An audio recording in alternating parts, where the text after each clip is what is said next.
Hey guys, Drutter here. It's March the 23rd in the afternoon hours. As you can see, the crocuses are up here in the garden.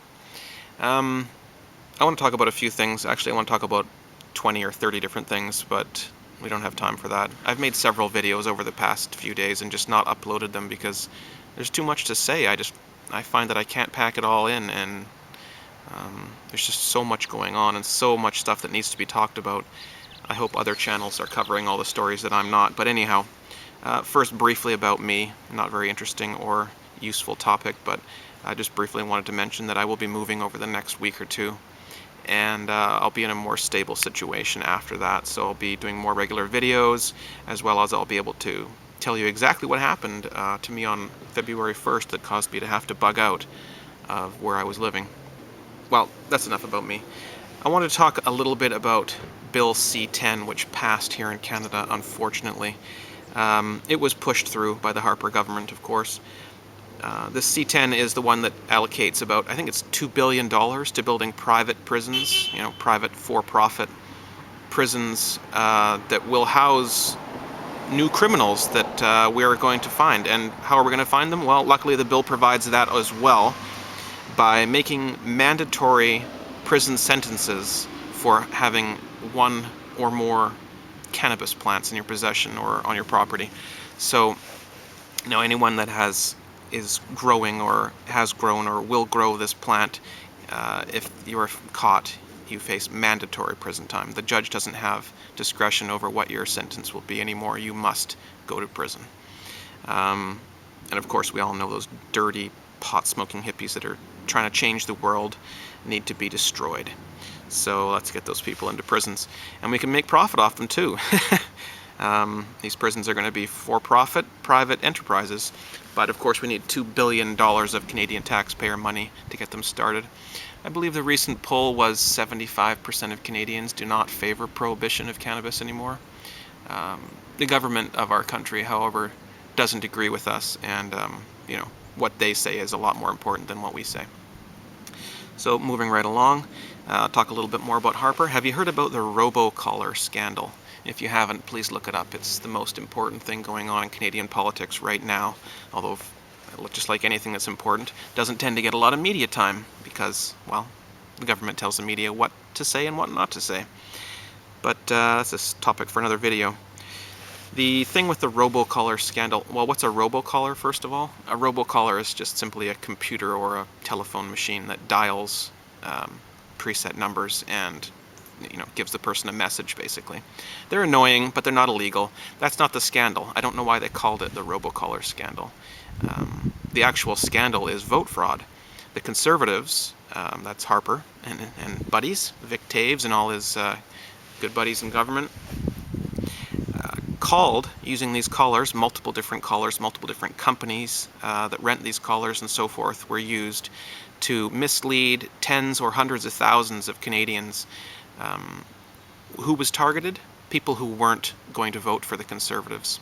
What message did they receive? Well, it sounded something like this. This is Elections Canada calling to let you know that your polling station has been changed. And then it goes on to tell the person that where to go and vote. Of course, this was not true. These people were misdirected to nearby elementary schools or town halls and things that didn't exist or that weren't part of the voting procedure. So a lot of people who were going to vote against the Conservatives did not get to vote in the last election in 2011. And lo and behold, the Conservatives won a majority government in Canada, which means that Harper is king and they can do whatever they want. And they are doing whatever they want.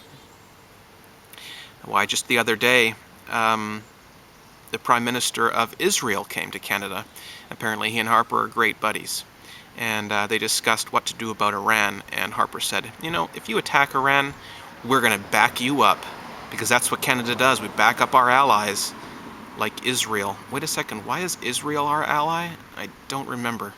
Anyhow, yes, we are going to go to war against Iran with the US, because that's what Canada does. We're part of the New World Order, and we do what we're told. Would you like any more oil, lumber, electricity, water? You name it, we'll send it down. The next thing I want to talk about is what happened when I opened the newspaper yesterday. This is the Province newspaper. It's the main newspaper here in BC. Page 4 contained 2 stories about police incidents recently.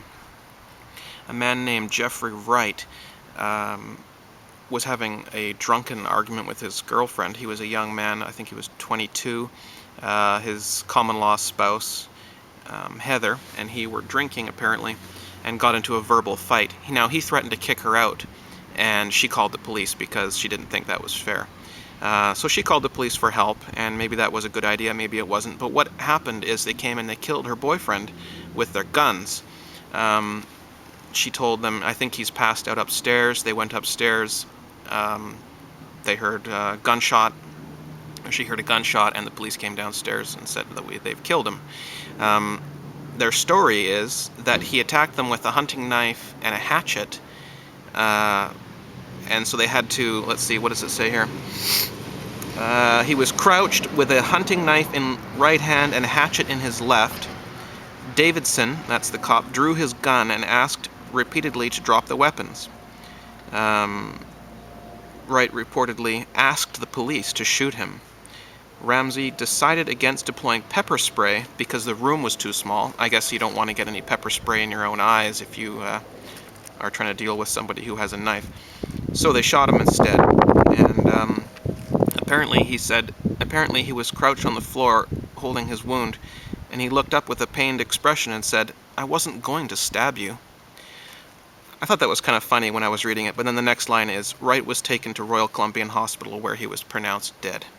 So, not as funny as originally thought, but the family is saying that this guy has no violent history and apparently doesn't have a criminal record or anything. The girlfriend says that he did not have any weapons. She called for help. The help that they got was one of them dying. Now this is just happening all the time here in Vancouver. You hear about it every second week or so. Sometimes you hear about it twice in the same day. Cops shooting people, killing people. And anyhow, the point of the story is that the investigation conducted by the police themselves, of course, because why would you want a third party to investigate? You want to do it yourself so you can make sure that everything goes as planned. The police determined that Davidson, a veteran RCMP officer, did not break the law. His actions were required to protect himself and the other officers. So he did what he needed to do to make sure that the police did not get injured. On the same page was a continuation from the front page of the newspaper. The main headline and photo of the front page was "Charges Recommended Against Cop." Because what this cop did was he was speeding and he was texting on his phone, which they've made illegal here in Vancouver a couple of years ago. He was texting on his phone and speeding in his police cruiser when it crossed the line and struck a group of young people, a young father-to-be, his girlfriend who was pregnant, and his best friend. The guy himself was killed. The friend was badly injured, and the girlfriend who was pregnant was badly injured. Now they both recovered, but the man himself, his name is Steve Genberg, is dead. And the police officer was given the charge. It doesn't say this on the front page, it just says charges recommended. The charge that's recommended is driving without due care. So what he's going to get is about a $100 ticket, like a speeding ticket, which he can just pay off, and it's gone from his record. So he killed someone, and he will get no punishment for that. Now, what do you think would happen if it had been the other way around? Do you think that guy would be going back out onto the street? Do you think that guy would have been given a $100 ticket for killing a police officer and wounding 2 others, destroying a lot of property in the process as well? No. So when the people see these things, people see these discrepancies, and they see that the law enforcement is actually the ones that are doing the illegal things and getting away with it, people start to get upset. And I think that the tide is kind of turning, and there's people that are realizing we're being controlled here by a group of gang members with uniforms and guns and technology and huge budgets. And they're just basically telling us what's right and wrong, such as having a plant or not having a plant. and that we can go to jail, and if we resist them, we get killed. And when we get killed by them, it's generally our faults. And so I just wanted to point out that this is getting worse and worse here in Vancouver. I don't know how it is in your area. Now, I'll show you some coins I got recently. I don't know if these are interesting to anyone. These are just quarters, just regular 2012 quarters. But they've got some colorized versions. I don't know, some people like coins on this channel. They're just steel. But if you want some silver, here's some silver. The moose I have up on my website, I'll put a link down below. Got lots of them. The plastic is a bit scratched, so these don't look quite 100%, but the silver is fine underneath. I have one left of these Thunderbirds. If anyone's looking for one of those, send me a message. And I also have one wolf left, in really good shape, mint condition. So if you're interested in a wolf, I don't have it on my site. I just do it by email or whatever, so email me and we can set something up. And I got one of those as well. But lots of meese, and I got lots of maples and other things like that. People have been asking about the sativa and the indica. I do have those now back in stock. I'm getting 20 of those shipped up from the US and 10 of these indicas shipped up from the US. And people wait for me to get them in stock, and then they're just snapped up very quickly once I do finally get them.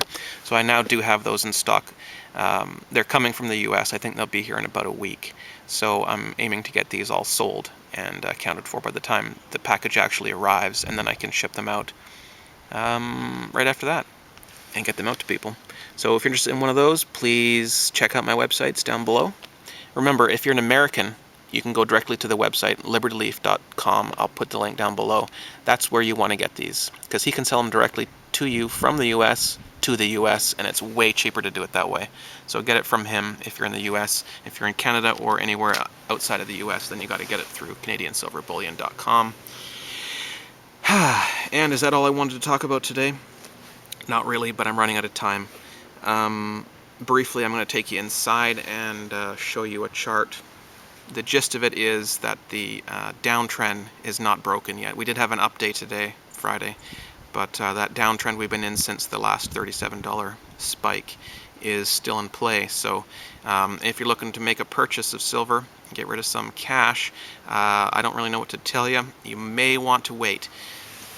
32 is a really nice price. I know I'm buying, but I'm not going to tell you what to do. So let's go inside and we'll have a look at that chart, and then I'll wrap it up.